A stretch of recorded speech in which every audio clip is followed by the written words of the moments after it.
जय हिंद बच्चों। इस समय आप लोग महामना इंस्टीट्यूट के यूट्यूब चैनल से जुड़े हुए हैं और इस चैनल में मैं आपका स्वागत करता हूं। आज आप लोग क्लास 10th CBSE मैथमेटिक्स के चैप्टर 5 अरिथमेटिक प्रोग्रेशन यानी AP के एक्सरसाइज 5.2 के क्वेश्चन नंबर 6 को देखेंगे। क्वेश्चन नंबर 6 में दिया हुआ है check whether -150 check whether -150 is a term of the AP।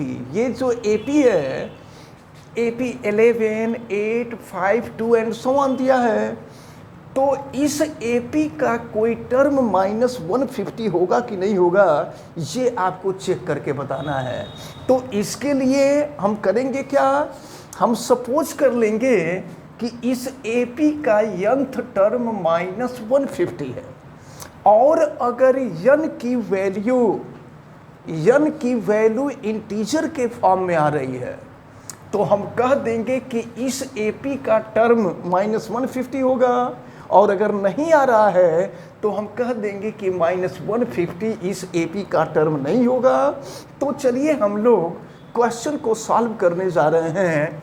Suppose nth term of the AP is -150। अब ये AP है तो इस AP के लिए फर्स्ट टर्म A की वैल्यू है 11 और कॉमन डिफरेंस D की वैल्यू 8 - 11। तो 8 में से हम 11 को माइनस करेंगे तो ये हो जाएगा -3। अब देखें, अब हम इसको सॉल्व करते हैं। आपको मालूम है nth term an = a + n - 1 × d। फिर देखें an की वैल्यू है -150 = a की वैल्यू है 11 + n - 1 × d की वैल्यू है -3। -150 = ये हो जाएगा आपका 11 और फिर इसको सॉल्व करते हैं तो ये हो जाएगा -3n।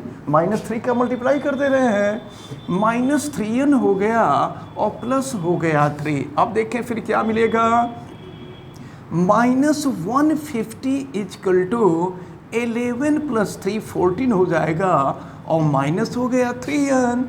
अब हम जो है -3n को अगर हम लेफ्ट साइड में ले जा रहे हैं तो ये हो जाएगा +3n और ये हो गया आपका 14 और -150 अपोजिट साइड में जाएगा तो ये हो जाएगा 150। फिर देखिए क्या मिलेगा, ये हो गया 3n = इसको ऐड कर दीजिए तो ये हो जाएगा 164। अब यहाँ से n की वैल्यू निकालेंगे 164/3। अब 164 को आप 3 से डिवाइड कीजिए तो अब जो है 164 को 3 से डिवाइड किए हैं 54.66 आया। अब ज़रा देखिए ये n की जो वैल्यू है, यहाँ पर कोई भी टर्म होगा तो वो कंप्लीट नंबर होता है, लेकिन यहाँ पर देख रहे हैं n की जो वैल्यू आ रही है ये 54.66 आ रही है, यानी ये वैल्यू अगर 54 होती तो भी सही होता, 55 होता तो भी सही होता, लेकिन ये जो नंबर है 54.66 है, यानी ये नंबर 54 से बड़ा है और 55 से छोटा है, तो ऐसा नंबर पॉसिबल नहीं है। It means -150 is not the term of this given APs। अब इसके बाद हम लोग क्वेश्चन नंबर 7 को देखेंगे। अब देखें क्वेश्चन नंबर 7 में दिया हुआ है find the 31th term of the AP का 31 टर्म। ये देखिए 31 टर्म यानी A31 की वैल्यू फाइंड करनी है। Find the 31th term of an AP whose 11th term is 38। 11th term, 11th यानी A11 की वैल्यू दी गई है 38 एंड 16th टर्म, तो 16th टर्म इज A16 और ये 16th टर्म आपको दिया गया है 73। अब एक बात आप ध्यान समझ लीजिए, आपसे 31th टर्म फाइंड करना है, तो 31th टर्म फाइंड करने के लिए आपको A11 यानी 11th टर्म और 16th टर्म दिया गया है, तो यहाँ से इक्वेशन फाइंड होगा। आपको पता है कि 11th टर्म जो होगा ये A प्लस 10D होगा और ये वैल्यू हो गई 38, तो इसको हम इक्वेशन नंबर 1 मानते हैं। और फिर 16th टर्म, तो 16th टर्म जो होगा वो A प्लस 15D और ये इजकल टू 73, ये इक्वेशन नंबर 2। अब इन दोनों इक्वेशन को सॉल्व करके हम A और D की वैल्यू फाइंड करेंगे। तो चलिए हम ऐसा करते हैं, इक्वेशन 2 में से इक्वेशन 1 को माइनस करते हैं। तो हम लिख सकते हैं सब्ट्रैक्टिंग इक्वेशन 1 इनटू इक्वेशन 2। अब देखिए, तो इक्वेशन 2 को हम यहाँ आपसे लिख लेते हैं A plus 15D is equal to 73 और ये A plus 10D is equal to 38। अब आप माइनस कर दीजिए, तो ये माइनस हो गया, ये माइनस हो गया, ये भी माइनस हो गया और देखिए A से कैंसिल हो गया। ये 15D minus 10D 5D is equal to 73 में से 38 माइनस कीजिए, तो ये 13 माइनस 8 5 हो जाएगा और यहाँ 6, तो 6 माइनस 3 3 हो जाएगा, 6 माइनस 3 3 हो जाएगा। अब देखें D की वैल्यू हम फाइंड करेंगे तो 35/5 हो जाएगा और 5 से इसको कट कर देंगे तो ये 7 हो जाएगा। और फिर D की वैल्यू तो हमें फाइंड हो गई। अब D की वैल्यू हम इक्वेशन 1 या इक्वेशन 2 किसी में भी पुट कर देते हैं। Putting the value of D in equation 1, हम 1 में रखते हैं, आप यहाँ लिख लेंगे putting the value of D in equation D equal to 7 in equation 1। Equation 1 में हम पुट करते हैं और चलिए पुट करके हम यहाँ वैल्यू निकालते हैं। ये A प्लस 10D, D की वैल्यू है 7 इक्वल टू ये है 38। फिर क्या हो जाएगा, A इक्वल टू ये 70, A प्लस 70 इक्वल टू हो जाएगा 38। फिर यहाँ से A की वैल्यू निकालेंगे, 38 माइनस 70 हो जाएगा।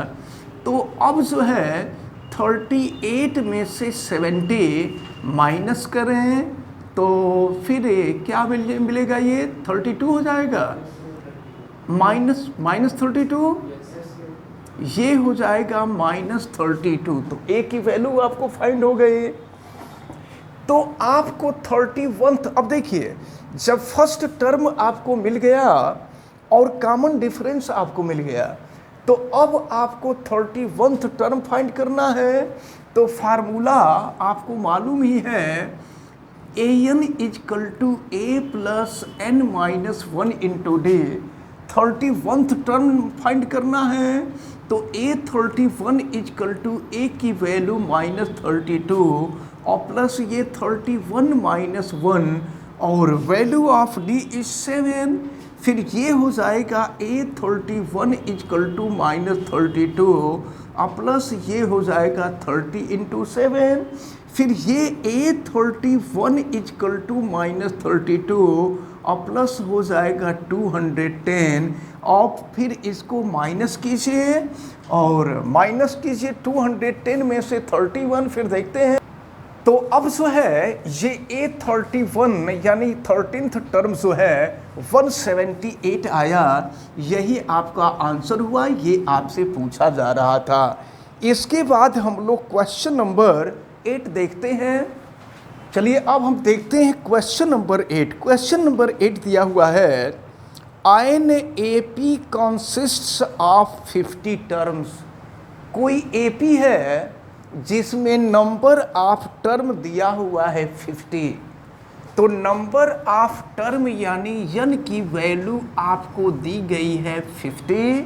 और फिर देखें of which third term is 12। Third term दिया हुआ है, थर्ड टर्म यानी A3, और थर्ड टर्म दिया गया है 12 एंड द लास्ट टर्म। अब जरा देखिए टोटल नंबर ऑफ टर्म 50 है, तो लास्ट टर्म क्या होगा? सबसे लास्ट वाला जो टर्म होगा वो A50 होगा, क्योंकि टोटल नंबर ऑफ टर्म 50 है। तो लास्ट टर्म यानी A50, और देखिए ये दिया हुआ है and the last term is 106। A50 की वैल्यू दी गई है 106। Find the 29th term. 29th term find करना है, तो इसको भी सॉल्व करना बहुत ईजी है। पहले हम A50 की वैल्यू देखते हैं, तो A50 क्या होगा? A plus 49D equal to 106। इसको हम इक्वेशन नंबर 1 मान लेते हैं, सपोज कर लेते हैं। और फिर A3, तो A3 क्या होता है? A प्लस 2D होता है, तो ये A प्लस 2D और ये वैल्यू है 12, इक्वेशन नंबर 2। अब इन दोनों इक्वेशन को सॉल्व करके हम A और D की वैल्यू फाइंड करेंगे। तो चलिए माइनस करते हैं, ये माइनस, ये माइनस, ये माइनस हो जाएगा, फिर A से A कैंसिल हो गया। अब 49 में से 2 माइनस करेंगे तो 47D हो जाएगा, और फिर 106 में से 12 माइनस कीजिए तो ये हो गया 4, और ये हो जाएगा आपका तो 84 हो जाएगा। अब जो है सही है ना? नहीं, 94 होगा, ठीक है, 94 हो जाएगा। अब हम यहाँ से D की वैल्यू फाइंड करें तो ये हो जाएगा 94/47। 47 से डिवाइड कीजिए, ये 2 बार में कट हो जाएगा 2 टाइम में, तो D की वैल्यू निकल गई 2। अब क्या करेंगे हम? D की वैल्यू इक्वेशन 1 या इक्वेशन 2 में रख देंगे, putting the value of D in equation 2। अब एक चीज़ आप ज़रा ध्यान समझिए, D की वैल्यू हम उस इक्वेशन में रखते हैं जिसको सॉल्व करना इजी होता है। तो अब D की वैल्यू 2 है, इक्वेशन नंबर 2 में हम पुट करते हैं, तो ये हो गया आपका A प्लस 2, D की वैल्यू 2 है और ये है 12। तो A plus 4 equal to 12, A equal to 12 minus 4 equal to 8। तो A की वैल्यू 8 हो गई। तो देखिए A की वैल्यू भी निकल गई, D की वैल्यू भी निकल गई। अब आपको निकालना है A29, तो A29 की वैल्यू क्या हो जाएगी? A प्लस हो जाएगा 28D। अब हम रख देते हैं वैल्यू, तो A की वैल्यू है 8 प्लस 28 और D की वैल्यू है 2। फिर क्या होगा? 8 प्लस 28 2 जा 56 हो जाएगा, और फिर A29 यानी A29 इजकल टू 64 हो जाएगा। तो आपसे 29th टर्म ही पूछ रहा था, 29th टर्म फाइंड हो गया। 29th टर्म जो होगा ये 64 होगा। तो आज जितने भी क्वेश्चंस आपको बताए गए, हमें उम्मीद है कि ये सभी क्वेश्चन आपको समझ में आए होंगे। आप वीडियो को लाइक ज़रूर कीजिएगा, और अगर किसी प्रकार की कोई दिक्कत समझ में आती है तो आप कमेंट करके हमें बतावें। वीडियो को मैक्सिमम स्टूडेंट तक शेयर करें ताकि मैक्सिमम स्टूडेंट इन क्वेश्चंस का बेनिफिट ले सकें, क्योंकि ये सब क्वेश्चन एग्ज़ाम में पूछे जाते हैं। अगर आप चैनल पे नए हैं तो चैनल को सब्सक्राइब भी कर लीजिए, और चैनल सब्सक्राइब करने के लिए YouTube पर महामना इंस्टीट्यूट को सर्च कीजिए और फिर रेड कलर के सब्सक्राइब वाले बटन को क्लिक कर दीजिए, चैनल सब्सक्राइब हो जाएगा। अगर आपको किसी प्रकार की दिक्कत होती है तो कमेंट करके तो आप बताएं ही, बेल आइकन को भी प्रेस कीजिए ताकि प्रतिदिन पढ़ने वाली वीडियो की सूचना आपको मिलती रहे। आप सभी लोगों का बहुत बहुत धन्यवाद। जय हिंद।